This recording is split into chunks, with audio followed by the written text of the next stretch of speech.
Have you realized the way we are able to have our zeal so much in front of us when we are beginning stuff? The excitement and the joy with which we are able to conceive ideas.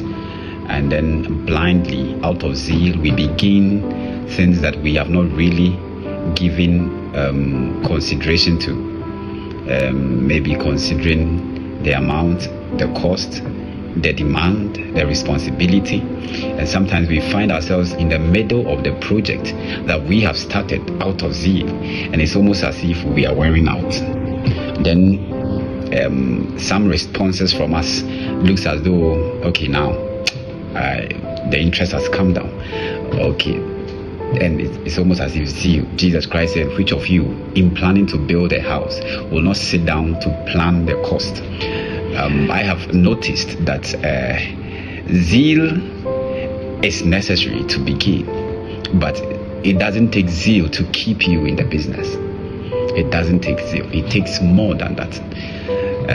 Why zeal is a necessity in the pioneering of everything, whether it's a business, whether it's a ministry, a marriage, okay, a partnership, a relationship, a particular journey you want to undertake, whatever that it is. Zeal is very necessary to get you started. Have you realized that sometimes we start with zeal, but unfortunately it's almost as if at the middle of the road or in the middle of the journey we lose interest. We started off with excitement about a particular endeavor, sometimes even a business idea, and we start off so joyful, full of emotions, but unfortunately we do not take into consideration that zeal is necessary to start, but zeal may not sustain you on the journey. It may not sustain you at all. So in the middle of these decisions that are born out of zeal, there must be other cushions that will support you and sustain you on the path. Because for the path of the just man to shine brighter onto a perfect day, there are certain ingredients that are supposed to be part of your life's journey. Not only zeal. While I do not condemn zeal, in fact, zeal is very necessary. Without zeal or excitement for what you are doing or for whatever idea that has been conceived in your mind, without zeal it will be very difficult for you to start it. Yes, zeal is very necessary. In fact, it's a necessary commodity. But by the grace of the Lord, by experience, zeal, while it is very important, may be one of the lowest. Yes, maybe one of the lowest commodity necessary to help you advance destiny. It goes beyond starting.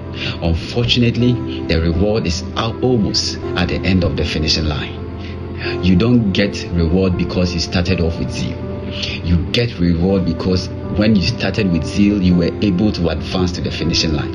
Now, imagine this scenario. If you have been an athlete before, or you have been on the sports field before, you will understand what I say.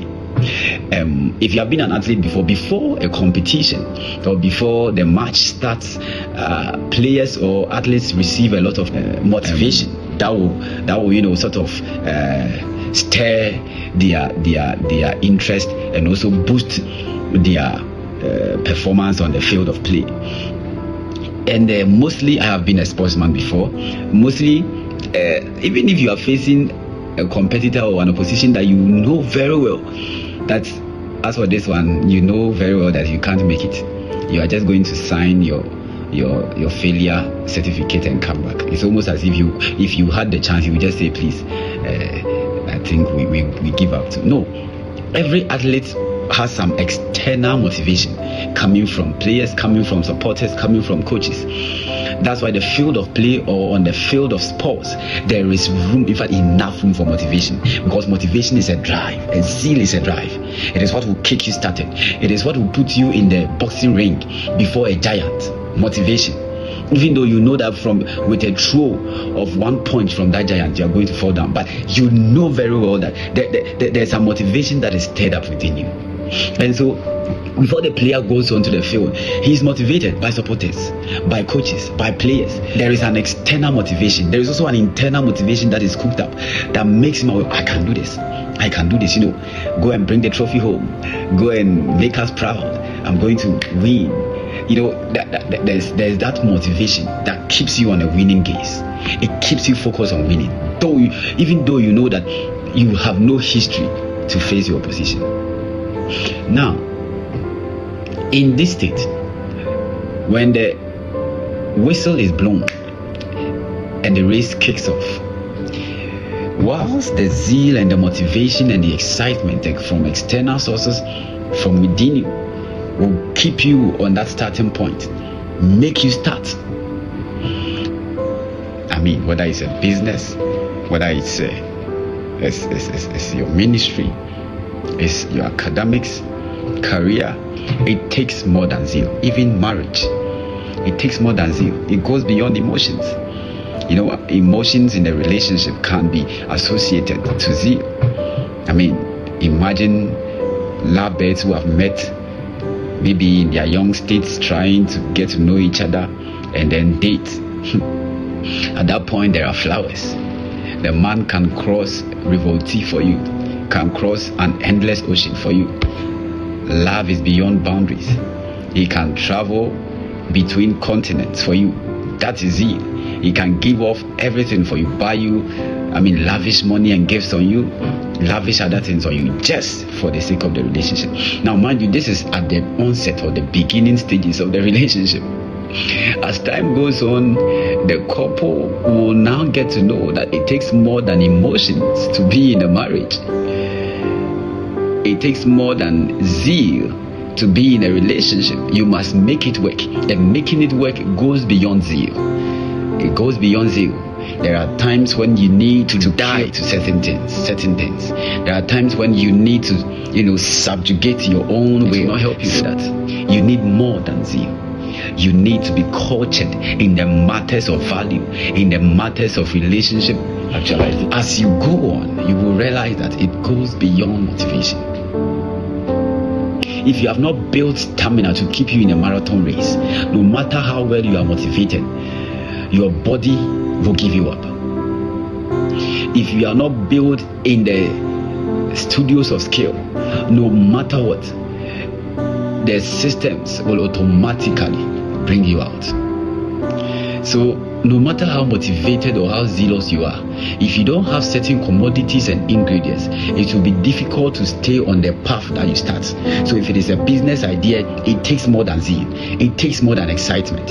You need to be grounded with your financial management skills. You need to be grounded with your relational skills. You need to be grounded with your communication skills. You need to be grounded with partnership skills. If you are not good at that, excitement can bring out the zeal. In fact, God, the Holy Spirit, can put the zeal, the idea on your heart, but it takes more than zeal to keep you in the game. It takes more than zeal. A player or a football player who is not grounded in stamina, after 30 minutes of play, will begin to pant for oxygen. His body will respond. In fact, will react in a situation that will not keep him grounded. That will not keep him in the field of play. Yes. In those days we used to play football. We have people who can talk a lot. And sometimes there are most of the people who really are not really skillful in playing, and who are not given to enough training and enough exercise to stay grounded in the game. Yet they can talk. They have zeal. Oh, start a game. They are the people who will miss all the footballs. You give him a pass, it's difficult for him to go for the ball. You give him an assistance, it's difficult for him to go for the ball. And at the end of the day, you lose woefully. Why? They were excited. They were all full of motivation, but they didn't know that it takes more than motivation. Stamina, skill, focus. Stamina, skill, focus.